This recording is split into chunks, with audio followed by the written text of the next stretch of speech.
தேவன் காணிக்க விரும்புகிற தேவன் இல்ல.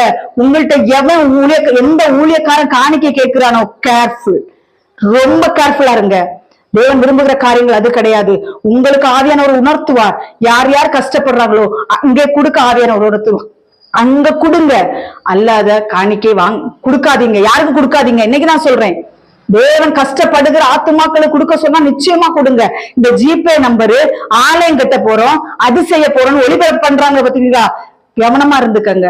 அவன் ஆலயம் கட்டுறதா இருக்கலாம், அது செய்யறது இது செய்யறது தேவன் பார்த்துக் கொள்வார். தேவனுடைய காரியங்களை பாப்பா.